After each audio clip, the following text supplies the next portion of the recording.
Hello, everybody. My name is Corey Rosen, and you're listening to the Story Podcast. Today, we have on a super awesome guest, Miss Sallie Bengtson. Nola Blue. She is the founder, owner, creator of Nola Blue Inc., which was formed in 2012 by Sallie, who holds a Bachelor of Science Degree in Business Administration from Albright College, Reading, PA, combining her 30 years of business experience from with her enthusiasm and passion for music has proven a dynamic force in the blues community. The Nola Blue Records imprint began with the 2014 release of Journey by Benny Turner.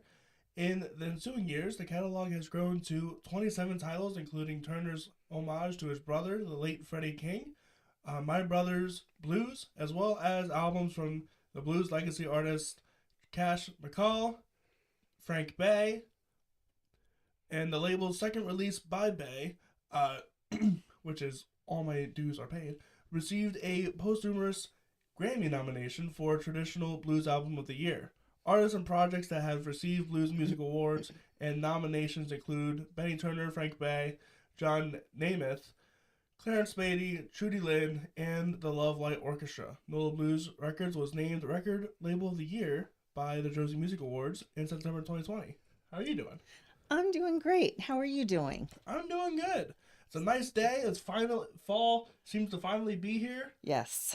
Although I hear that it's one of those falls Mm. that ever happen. I can barely speak this word.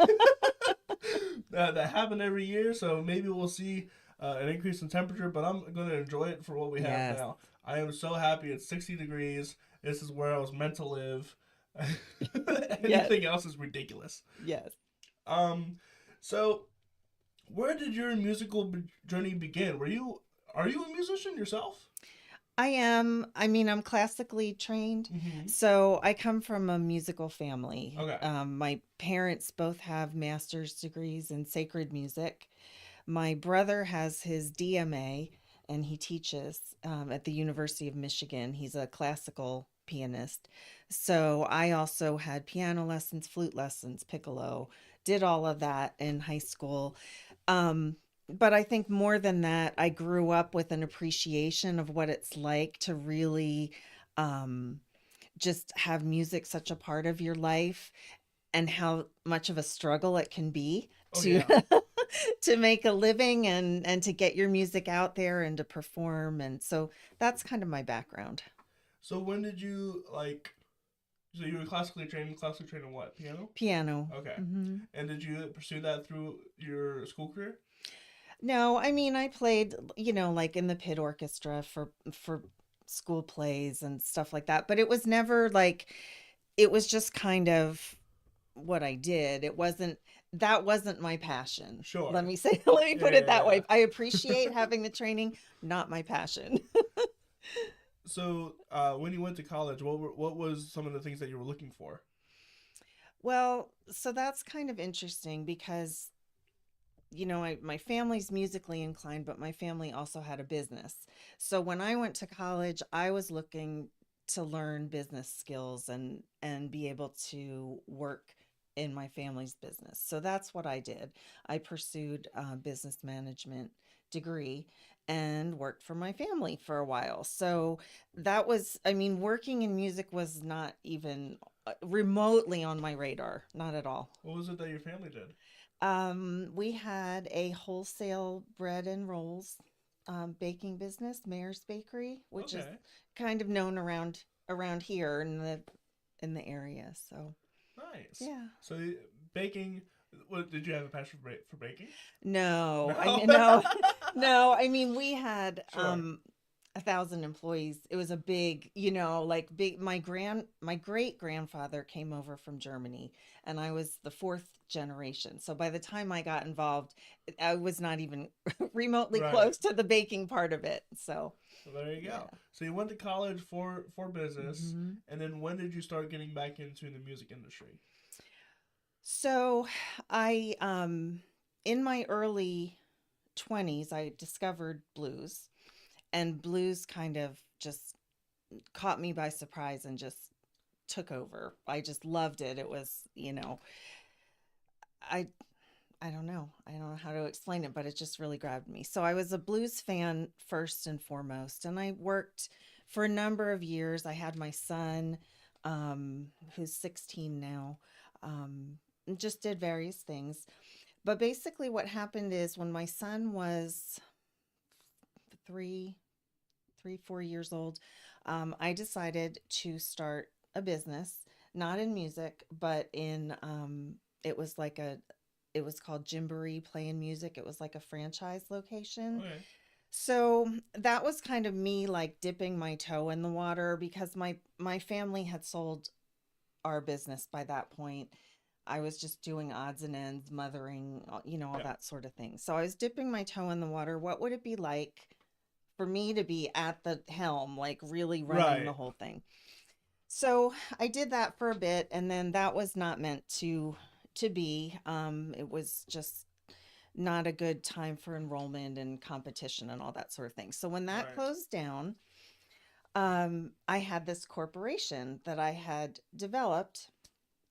I thought, well, what am I going to do now? Now which way do I want to go? What do I want to pivot to doing?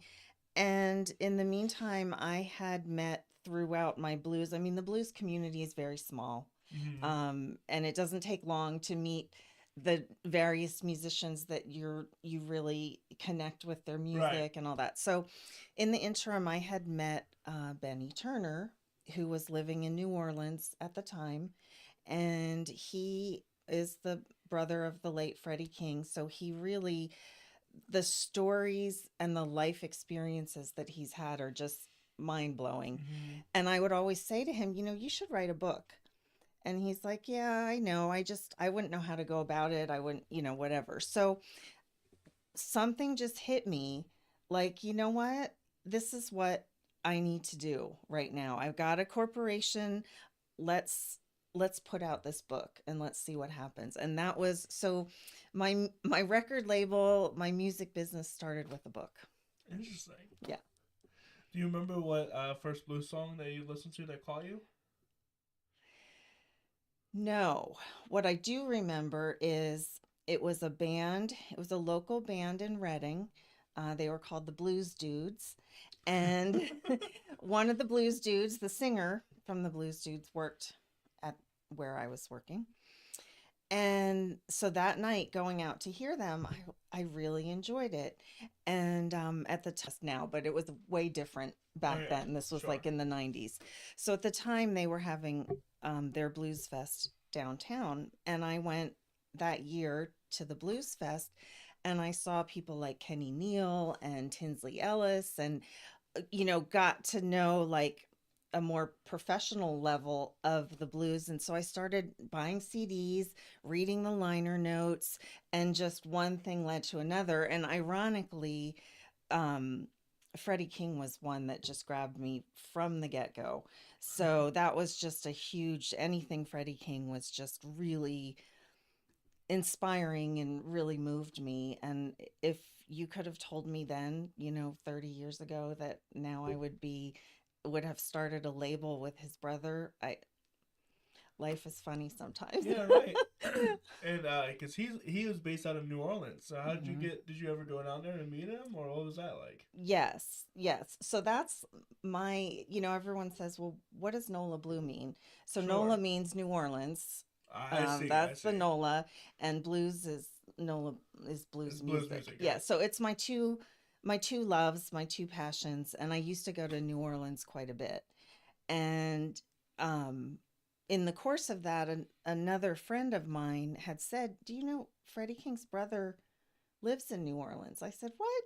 Like, get out!" It just I had no idea. So that's how I got to know him was when I would be down there, and he was the band leader for Marva Wright, who's now passed away. But she was the known as the Blues Queen of New Orleans, and so um, everybody knew Benny. I mean, they were a fixture on the scene down there. So that's how I got to know him.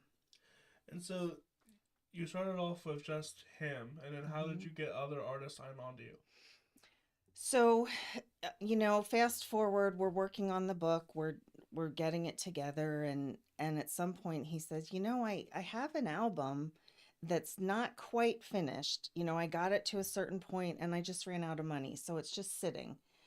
I said, well, my gosh, you need to have new music so that you can get gigs and you have music to sell as well as the book. If you got the gigs, then you sell the book. Right, So, right. Yeah.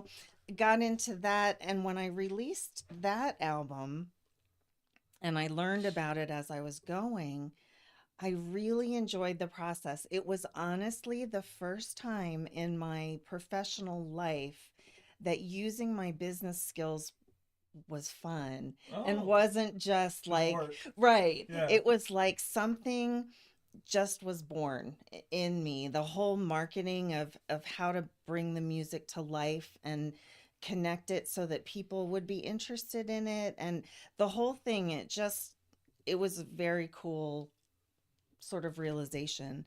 And Benny was 75 at the time. So we worked on another two albums for him shortly thereafter.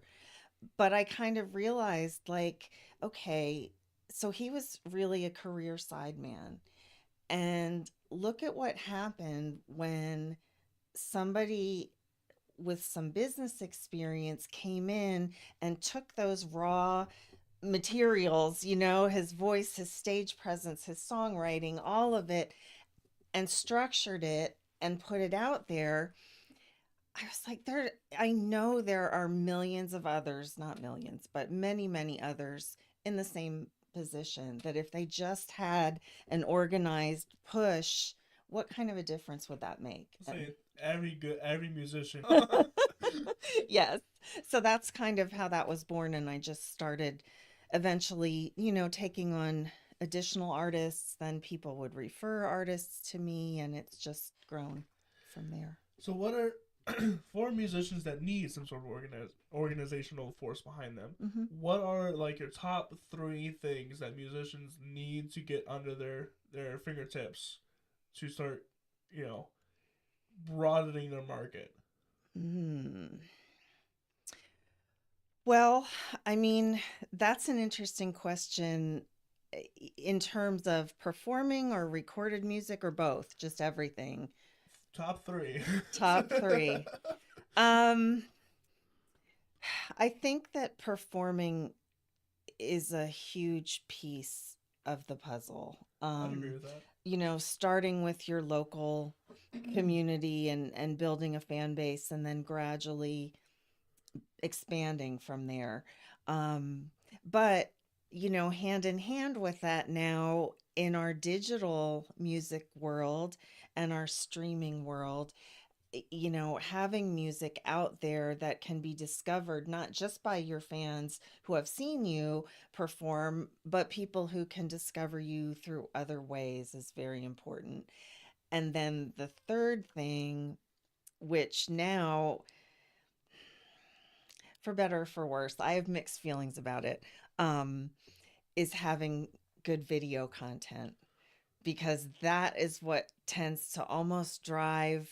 Makes or break something. Yes, Yeah, I yes, agree. more than the music itself. Like, to me, I feel like, shouldn't the music itself just be, Justify everything else. but Yeah. we're such a visual, with the social media and everything, we've become such a visual society that is like, that's very important. No, I totally agree.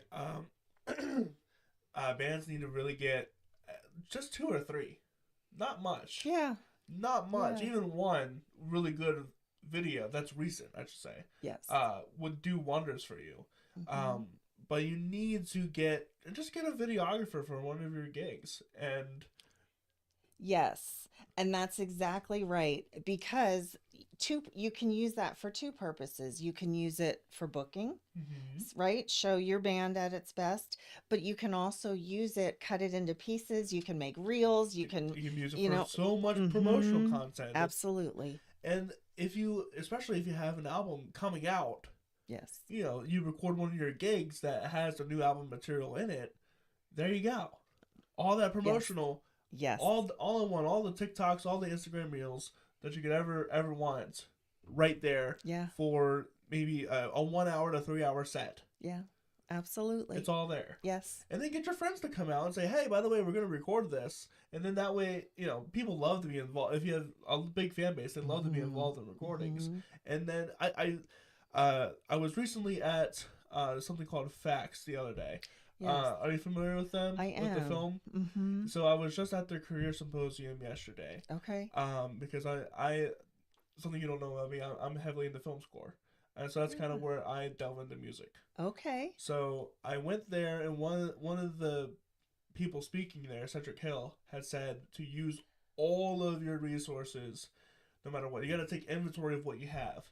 If you know a friend that has a venue, like me, I've got access to a venue right here at SRCCC. We can get you a discounted rate, or you can, you say your friend does wedding photography. Okay, wedding photography and music photography are a little bit different, but you know what I mean? Yeah. They're a photographer. They know how to take photos. Absolutely. Use that. If you have a house, you have a location. You know what I mean? And using all of your inventory to make the best deck of cards you can make. Yes. Is something that people do not do. Because if I sat down and think about it, over the past 254 episodes that I've had, I know some incredible people that I could probably ask, and they would allow me to do things that I couldn't do by myself. Yes, thinking outside of the box. Right. Exactly. 100%. I agree. And all these bands locally, there's a lot of talent here. Yes. There's so much talent here. Yes. And I know for a fact that those bands asked, a venue owner or some others, any of their contacts, that they could find one person that would help them out, give them some sort of benefit to do what they want to do, right? And not even that. Think of your friends that own like a coffee shop for like music video purposes or stuff like that. You know what I mean? Totally. There are so many businesses here in Lancaster, and especially downtown, right, that would love for like a local band to come in and do a video shoot there, because that not only promotes their business, right? Right. You gotta think about it in terms of their business versus my business. Cross promotion. That's exactly what we're doing here on the podcast anyway. Yeah. Is you're helping me, I'm helping you, and we're building a community. Yes. Yes. That is 100% what it's about. Absolutely. And so what would you say to those people that getting back to the record label stuff, what are the benefits of being signed by a record versus not being signed by a record? That's also a very interesting question, because I think the role of record labels has changed a lot. Yeah, 100% great. In recent years. I like to think of it in, a couple of different ways. One is exactly what you're talking about, the community, the network. When you join a record label, you're joining a family of other artists. You're now connecting to connections that I have. I'm connecting to connections that you have. So we're building our own little sort of base in the world of music. So that's a really good benefit of it. The other thing is, for today's independent artist, you have to do so many things. To wear so many hats. So many hats. And ridiculous. So having someone take care of one aspect of it where okay, this is being taken care of, it's being done right, I don't have to learn it, or what am I missing? What do I not know that I should be doing? Specialize so much. Absolutely. Right. You can't, even I struggle with it. I gotta become an editor, gotta become a promoter, gotta become a marketer, gotta become a extrovert, which I am not. I'm not an extrovert. I can only do it for about an hour. That's how long these episodes are. No, 100%. I agree with you, because it takes so much, especially with, I forget the statistic, but there's I'm pretty sure it's over like multiple hundred thousands of songs are being added to Spotify every single day. Mind blowing. It's mind blowing. Mm-hmm. And then you don't think about how many content creators there are already on YouTube, on TikTok, everyone's trying to make it, right? And that no one knows the algorithm. No one, or at least very few people do.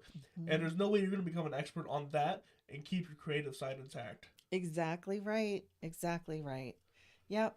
If everybody has their lane and sort of does what they do and you put it all together, it's a stronger whole. I think musicians need to learn how to delegate. Because I know there's several people that it's their baby, they want to do it their way and everything else. But you can't do that. You can't do everything, but then there's also the financial piece of it, yeah. and that's not easy either, to be able to invest in the various things. And so that's another thing, like advertising, being part of, you don't have to worry about investing in advertising because you're part of that collective presence that's out there and being advertised and that sort of thing. The other thing is access to distribution channels that you may not have access to. These days anyone can put their music on CD Baby, DistroKid, yeah. TuneCore, whatever, and they're fine. They're wonderful. They're channels to just put your music out in with all of exactly. But when you have a relationship with a label and the label has a relationship with the distributor, you have a better chance of getting noticed among the flood. And they be on curated playlists, and to maybe even get sync licensing and stuff like that for film, which is arguably where the most money is. Absolutely. Or for different video games or whatever else. Because if you have a really good product, it can sell really well if you have the right people behind it. Yes. We've gone over 20 minutes. Is that fast? Yes, absolutely. Let's get to some music. Okay. So we have one of your signed artists, Benny Turner, who sang it first. Would you like to introduce this piece at all? Sure. This is actually it's kind of a cool story. Originally, the song was called Black is Beautiful, written by a man named Jim George, who was from the Reading area. I've known him since I was first discovering the blues. He's since passed away, which is sad. And I'm glad that we can keep this going. But I always loved the music, and it was basically talking about the roots, like remember where the music came from.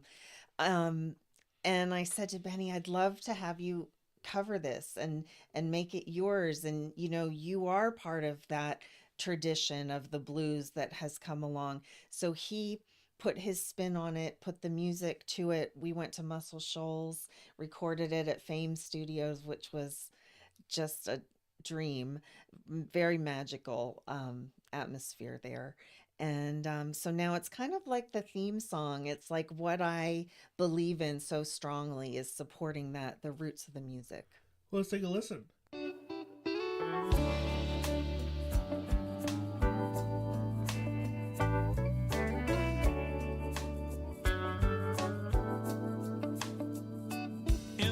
Churches, in the cotton fields, a seed was planted that forever yield. Soul from heaven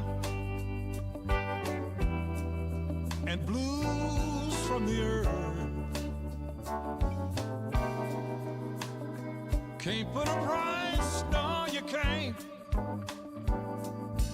on what it's worth. My friends, it's clearly undeniable. Those old blues legends, they were so beautiful. You might sing or you might sing it worse.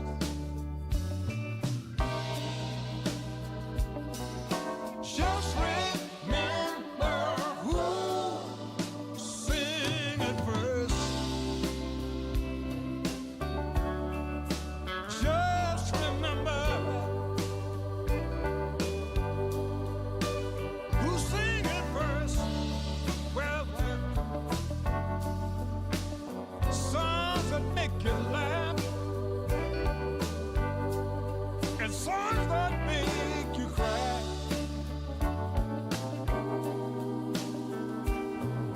Just remember who sang it first.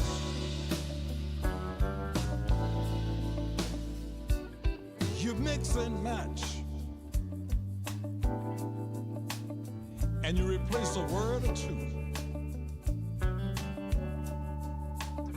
telling yourself that you found something new. And then you sing it better, or you might sing it worse.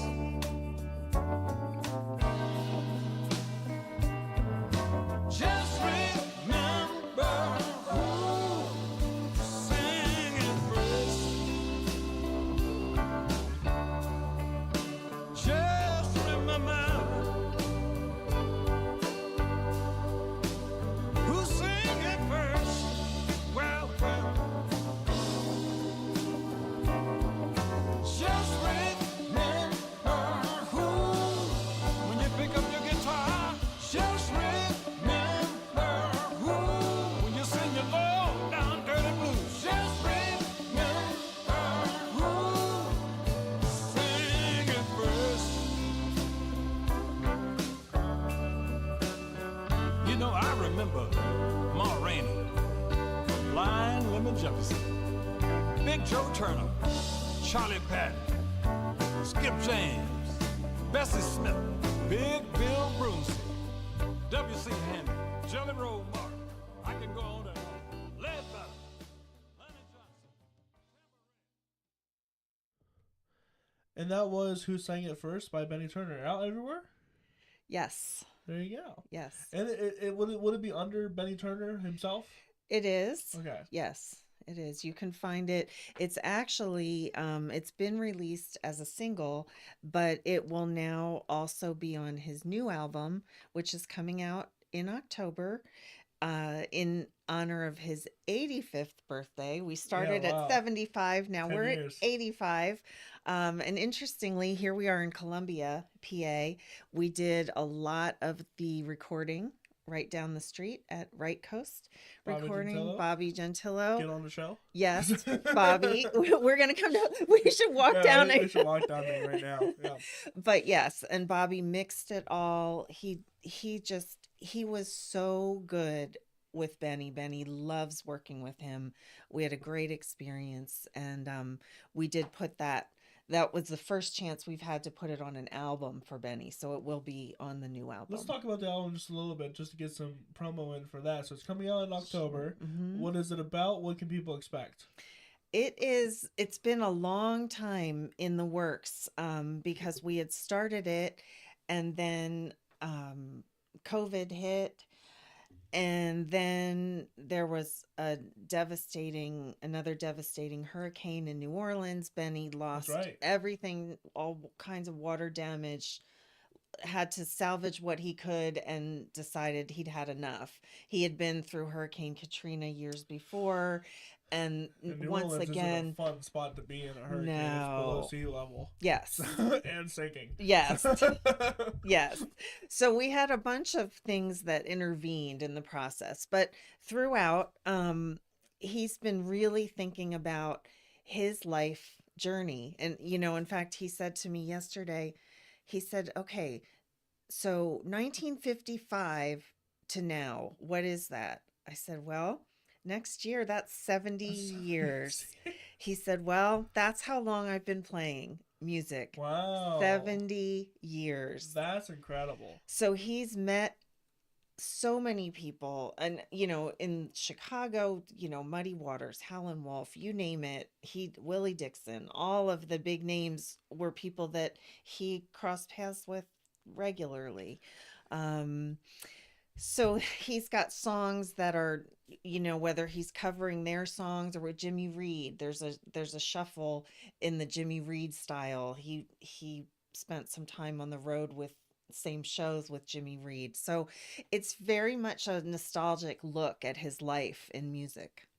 And so, I was thinking about this. You guys should get in contact with Daryl Davis. Are you familiar with that name? Yes, we are. Good. And Benny and Daryl actually played together. I'm not surprised by that at all. Here in Lancaster at the barn at Overlook. Oh, really? Yes. Now I'm spacing on the name of the venue. You know what I mean. I'm not a native here, actually. Oh, so you're not? Okay. So I've got no clue. All right. I know, yeah. People think I'm always a native, but I'm not. I've Yes. only been here for about 2 years. Oh, interesting. Yeah. Okay. Well, I'm having a mental block, but No, that's okay. they did play together, and we worked with the Blues Society of Central PA to advertise it, and it was a really great show. I've had Daryl Davis on the show before, and he's what a class act. If you want any been sort of boogie amazing. woogie, he's got this bit with the piano where he goes through all the types of boogie woogie, ends up throwing a towel on the piano, and just keeps on playing with the towel on the piano. And it's like, what? Yeah. Him musically, forget about the other stuff that he does with like the social activists like Joe Rogan and many national platforms about how he, as a black musician, goes to KKK rallies and de-radicalizes them. And it's incredible. His story is fantastic. Yes. He's coming back to Lancaster, by the way. Is he? First Friday next month. He's going to be at PCAD, the Pennsylvania College of Art and Design. Okay. So we're just getting ready to start promoting that. So I'll tag you and Please make sure do. you know. Yes. Because I would love to go. Because I got a new phone and his number's not in it anymore. We have to remedy that. Well, we were supposed to do another one specifically about his music. Okay. Because I feel like no one talks about it. That's, yeah. You know what I mean? Because he has some wonderful music on his own, too. And so I want to do another podcast with him specifically on his music. Whenever I had that was like episode 64, I believe. Okay. And people were so jealous that I got him on the show. Yeah. He was wonderful. Remarkable. He invited me to his house, showed me his collection of the memorabilia that he's collected over the years. And I was like, oh my gosh. Wow. And just to see all of those pictures of like Fats Domino, Chuck Berry, and everything else. Yes. Yeah. It's like two different worlds. Getting back to you though. Stoner Grill. Stoner Grill? Yes. Okay, that's what it is. Okay. Yes. Sorry. You're good. I gotta say it when I get it. No, that's fine. I do know where that is. Yes. Well, that's a wonderful place. Yes. So getting back to the record label, we were talking during the break. Where do you think that's headed? Where do you think? Because in my opinion, I think it's a dying industry. So where do you think it might be headed, or where do you think is there room to expand in it, or is there room to contract in it? What do you think? That is such an interesting question, and it's something that I'm constantly wrestling with. It's one of my most dreaded interview questions because it's like the crystal ball. I don't know, and I don't think anyone knows. Yeah, no one knows what trends are going to happen or anything else. But I'm going to speak from my perspective, and I think it's an older musician's route. You know what I'm saying? Because I feel like this younger generation is so tech savvy and so advanced in ways that we don't even know yet. Because Gen Z, I'm like the oldest Gen Z as 24, almost 25, and the stuff that I see my peers doing and younger are it's like, what is going on? Yes. And I see a lot more collectives appearing as opposed to record labels. Yes. And I think, so that's another reason that it's interesting for me to address, because the blues demographic in particular is an older It's older demographic. demographic, yeah. So a lot of the value that I bring to my artists, quite frankly, is helping them with their social media and Right. the technical stuff that they're just like, this is not my thing. It's beyond And me. yeah, and I'm kind of like in the middle. Like I'm definitely not your generation, but I'm somewhere. I'm like You in at a least happy grew up with the internet, right? well, Or like in was my it early dial-up? adulthood. Oh, I see. Okay. Dial up. Oh yes, Oh, I yeah, remember yeah, the dial up. Yes, but Okay. early adulthood, I mean, that was like brand new, like wow, Cutting edge. That's So crazy to me. it is. I mean, it's yeah. So How far technology has come. My grandmother grew up and then she remembers the microwave coming out, and I'm like, yeah. I couldn't live without a microwave today. Well, I can kind of not. I'm not old enough to be your grandmother, not No, quite, no. but she's 70, 80, so okay. Yes. you're not that far. No. No. But so in terms of the blues, the genre that I work in, there is still some value. But what I also see is, and that's why I've developed a second label called Momojo Records, which is it's basically purely distribution. And then a la carte, we can add on if you need a little help with this or that. But it's not as much of a comprehensive solution because I've seen that, and I've felt that sort of transition. I don't really know, I think in terms of my own career path and my own journey working with musicians, what is the best value to them? Is it continuing to do this label service? Is it helping more with marketing? Just they can be independent but have a marketing force behind them. Sure. Is it booking? Is it it's so dynamic right now what's going on in the industry that it's really, I've seen it change in 10 years.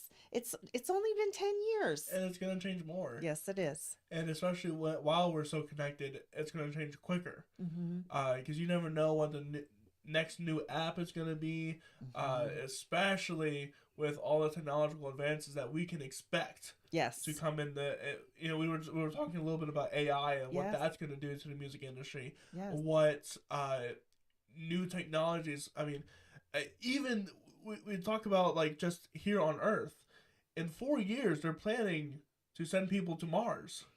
How is that going to affect the music industry? You know what I mean? We're gonna get the first album from Mars within our lifetime. Mm-hmm. Isn't that insane? Completely. And like, how is that going to affect it? We're going to send people to live on the moon, and we're going to look up at the sky and see lights on the moon for the first time. Yeah. And it's like, you're going to hear a song within the next 50 or so years talking about how they look to the lights on the moon, and some of these completely new concepts of the human experience relayed into song. Mm-hmm. Yeah.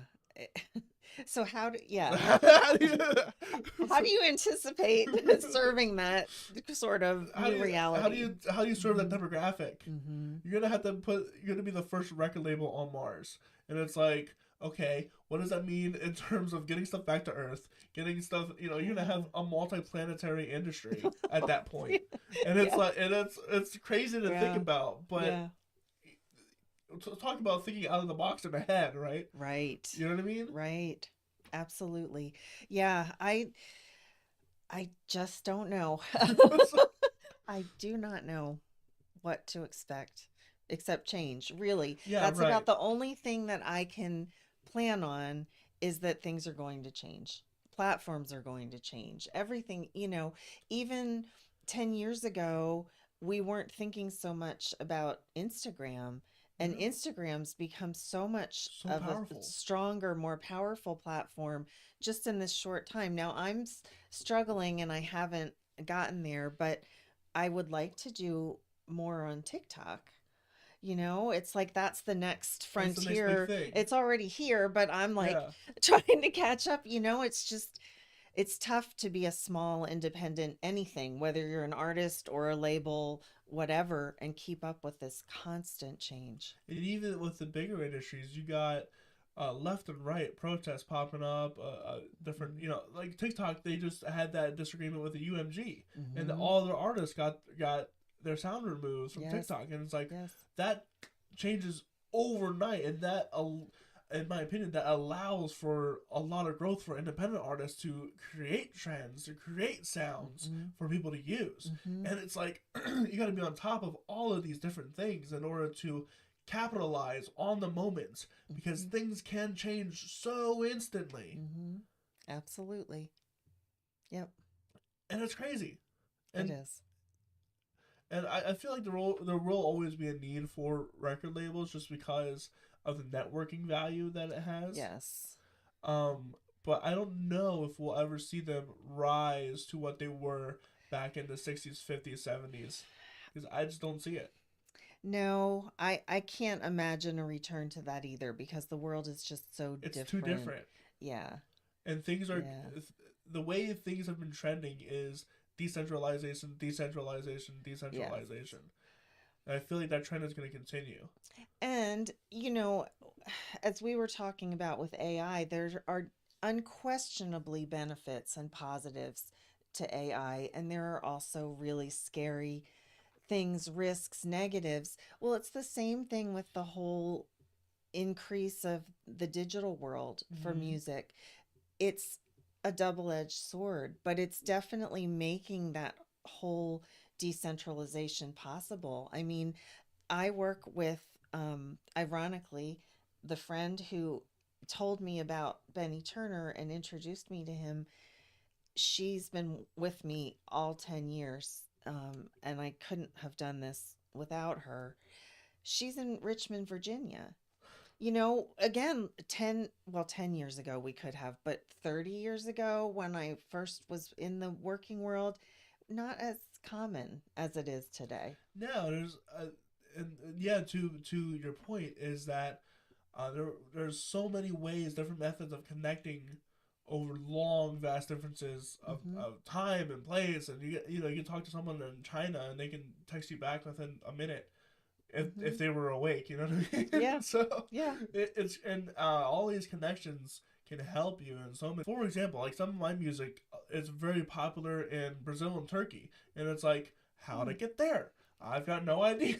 Yeah. I don't know. Yeah. I didn't know there was that much English speaking people over there to understand the music. And I don't even know if they're listening it because they understand English, or if it's just because they enjoy the sounds it makes. You know what I mean? Yeah. It's crazy to think that we have this crazy amount of distribution that anyone in the world at any time, if they have Wi-Fi, can listen to your music, right? Yes, absolutely. And even then, CDs get to places you would have never imagined either. For sure. So let's get back into some of the music. We have Frank Bey tune, "All My Dues Are Paid." Yeah. Tell me a little bit about this one. Frank Bey is passed now, but yes, Frank Bey was from the Philadelphia area, a wonderful vocalist, and this was his last album, "All My Dues Are Paid." It was recorded out in California at Greaseland Studios, which Kid Anderson runs that, and he does a wonderful job, puts out some really important releases in our field.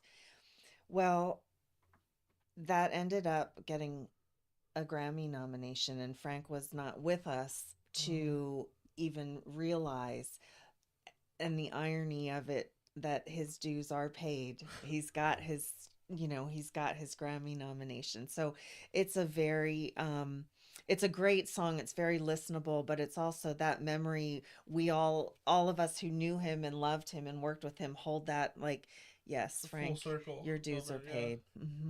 Well, let's take a listen.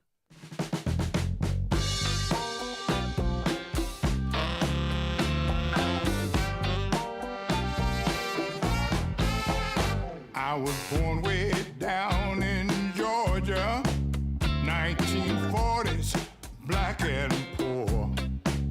It took bit of strength I had to try to crack that Jim Crow door. But don't you know I kept on pushing when I was used, abused, and played. Oh, but that's all over now. Oh, let me tell you, people, all my dues are paid. All my dues are paid. I ain't never had it easy. Nothing ever came to me for free.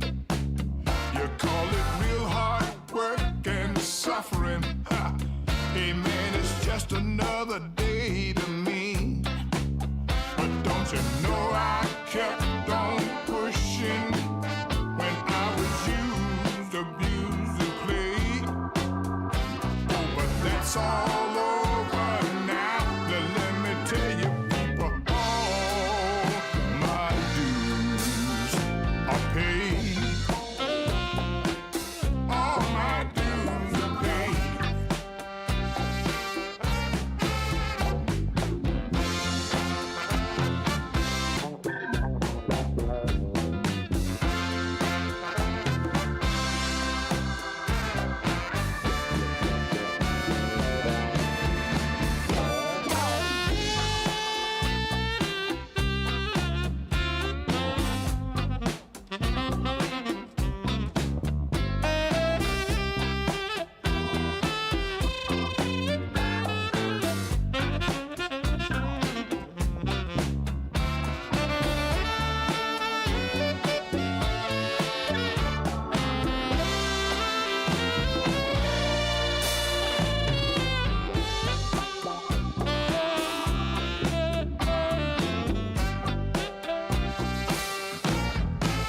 I had snakes trying to ride my coattails. They trying to trick me with their games. They lied and promised me the spotlight, and then they tried to ruin my name. They thought they worked me till they used me up. Oh, but I had to draw the line. They didn't know there ain't no way to stop Frank Bey. Oh, baby, it's my time to shine. 'Cause you know I kept on pushing when I was used, abused, and played.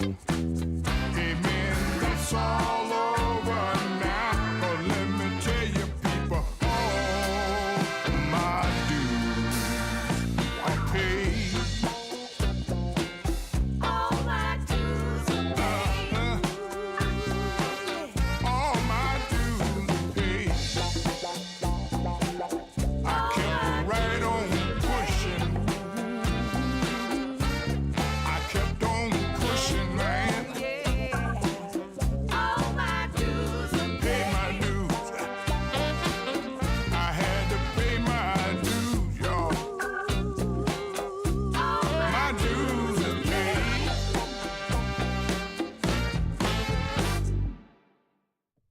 And that was All My Dues Are Paid by the late Frank Bey.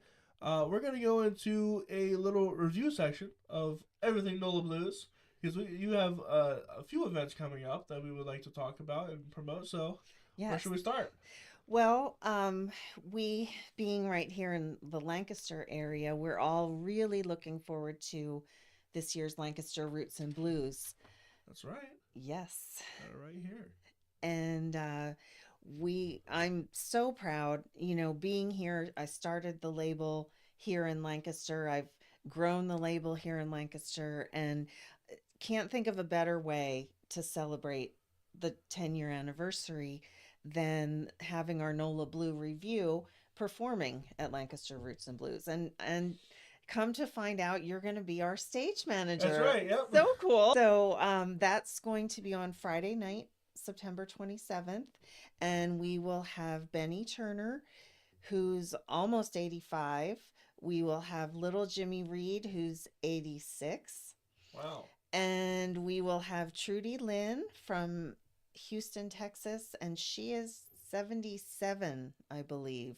So they are the artists on the label who have been there, done that, seen it all from the Chitlin circuit, coming up through really heavy segregation and racism, really embodying that blues tradition. And just there's a feeling that you can't teach Right. that comes from growing up with the blues the way they have. So it's super special. I can't wait to have it be here in Lancaster, share it with so many friends and family and people who know, like, well, what do you do and what's that like? And what this is the chance to come and see. This is, this is what it's like. So, and we just recently booked the Nola Blue Review for the Lucerne Blues Festival in Switzerland. Oh, wow. Which is in November, and I found out that they're closing the festival with the Nola Blue Review. It's the last day, the big brunch. It's a beautiful, wonderful festival, and what an honor. And again, that's like the grand finale to the 10 years. So Switzerland level talent, they really revere the blues overseas highly. It's always interesting to me how much American media makes it over to Europe and how like alive it is there.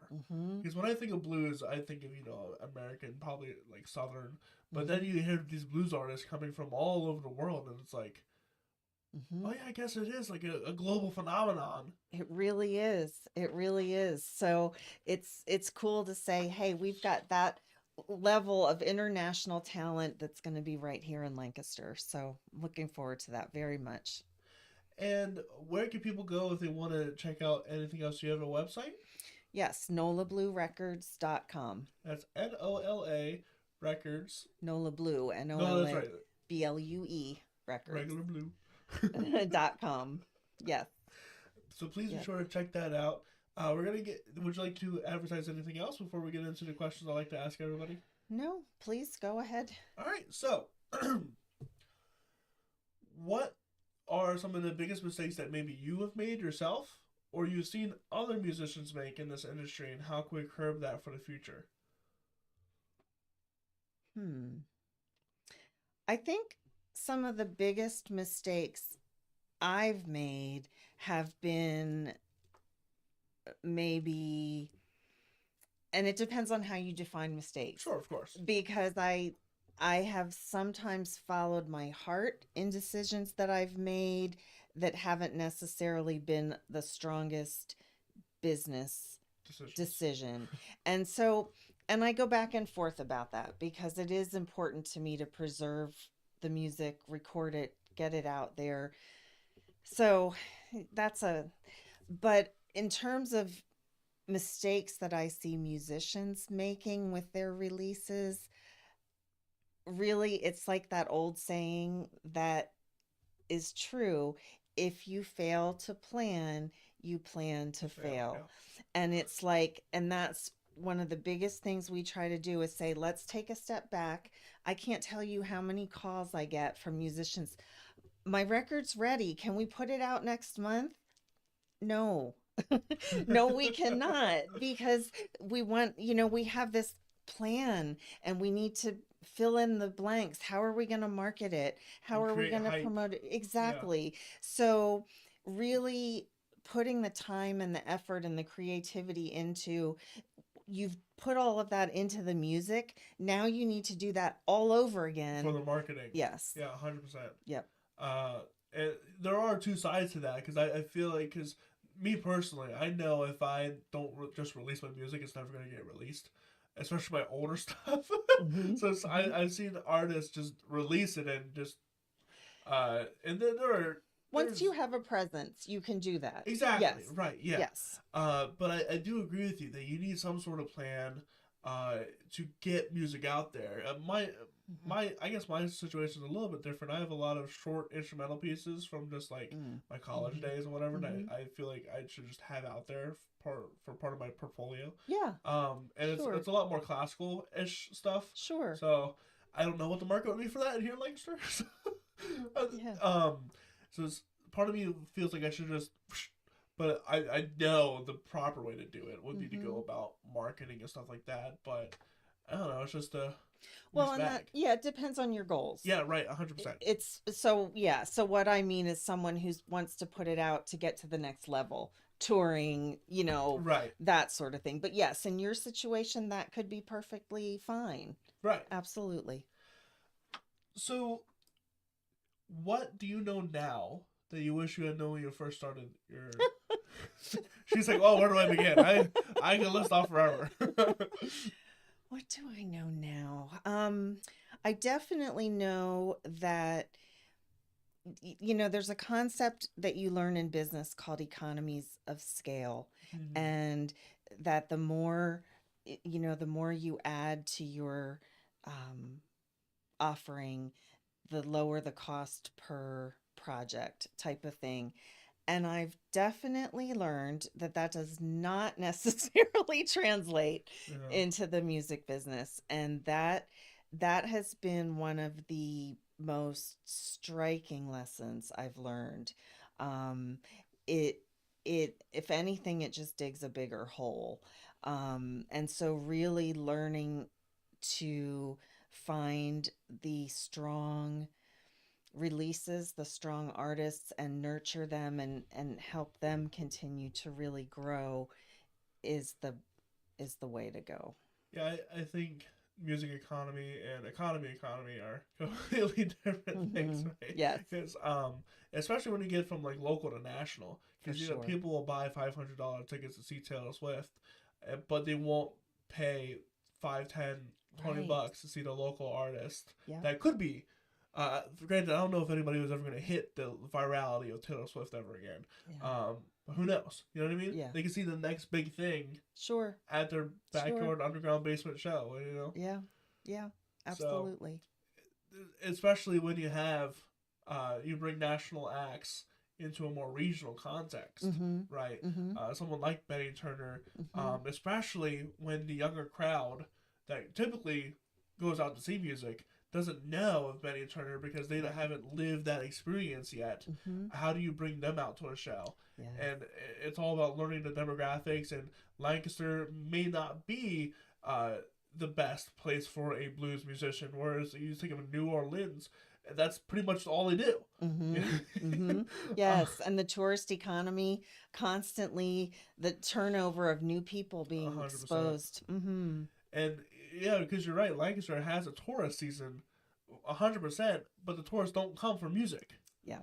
They come for the Amish, Yeah. and they come for the food that's produced here, and they come for the wonderful landscape, not so much for the maybe the Balloon Fest or the Lancaster Roots of Blues and stuff like that. So it's figuring out all of these tiny minuscule things where you can like, all right, I want to sell a broom, but you know pretty much everyone needs a broom, right? Yeah. So Yes. not everyone needs a blues musician as much as a broom. Exactly. Yes. So, one last question: what is some aspect of the business that you're still working on to improve?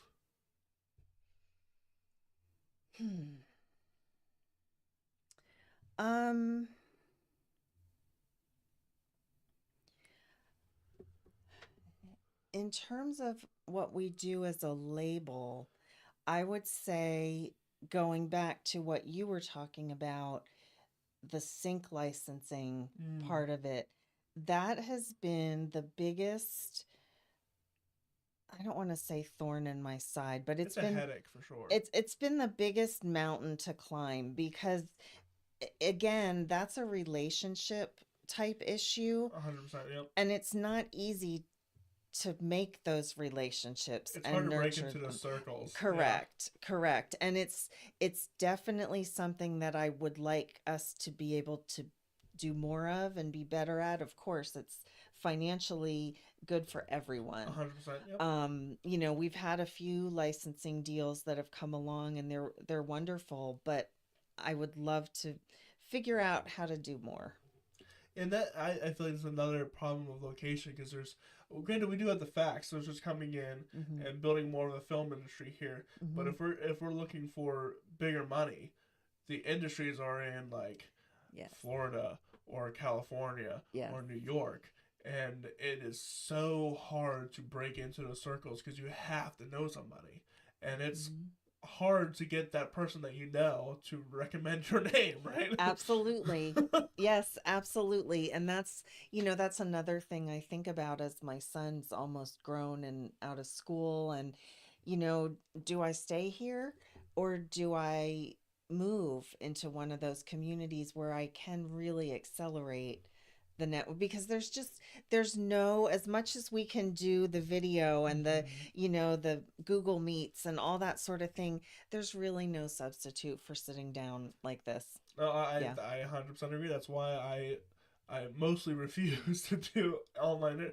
Forget the technical problems, but just the in-person, person-to-person conversations is where it's at. Yes. And there's a whole conversation to have of, you know, are you being a big fish in a little pond versus moving to New York where you might become a little fish in a huge ocean at that point. Exactly. Right? Yes. And there's that whole conversation of, would you rather be happy as a big fish in a small pond or fight for your survival? Yes. Yes, for sure. Another one of those crystal ball questions. 100%, yeah. So, thank you so much for coming on the show. I really appreciate it. Thanks for having me. Would you like to say anything else before we wrap it all up? If I can just make a little plug Of for course you can. this album is called Breaking News, and it is my 10-year anniversary compilation album. And Breaking News is the first song on the first album that we put out 10 years ago. And it's upbeat. It's been a very popular track, and I'm super proud of this. It's called Breaking News, and it's a taste of what you can get on Nola Blue Records. So check it out. Listen.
After 3 days of waiting,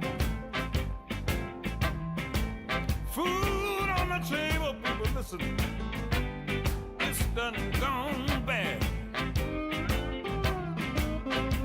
She's gonna look at me with the big brown eyes and say, oh, what about she said, breaking news, baby.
And that was Breaking News by Benny Turner. You can find that CD everywhere, Yes. and especially if you go to the Roots and Blues concert, I'm Yes. sure it'll be there too. Absolutely. That is September 27th. Mhm. I'll be there. I'm going to be the stage manager for the Imperial Ballroom Mhm. at Holiday Inn. What time is it? 8 o'clock. 8 o'clock. Mhm. 8 o'clock sharp. Because I'm the stage manager. So be there, be square. Or otherwise, you can go check out the website NolaBluesRecords.com. Nola Blue Records. Yeah. And that is NolaBlue Records.com. Mhm. And if you have enjoyed this episode, be sure to share it around, like it, subscribe, all the things. You can check out all the things I do at CoreyRosenProductions.com, which is CORYROSEN Productions.com. You can find out all of my music portfolio, all past 254 episodes that we've done so far. And you can check out our brand new TV show series, which we have. We book out that room there, Really? and we bring in, we invite a live audience to watch people perform for an hour, and then do a sit-down interview for an hour. And we cut it all together to like a Tonight Show Oh, nice. or like a late night show Yes. session, and we give it out to different distributors that end up on like Roku or wherever else you can get it. Yeah. So, Yeah. and we do those every month, and the next one is going to be October, I believe it's the 13th Sunday, with Ronnie on Saturn, who is a wonderful techno. I don't want to say EDM, but he's definitely a pop artist. And one of my good friends from the local area. That will be October 13th. Tickets will go on sale hopefully by next week, so be sure to check that out. And with all that said, I hope you guys have a wonderful rest of your day, and we will see you guys later. Bye.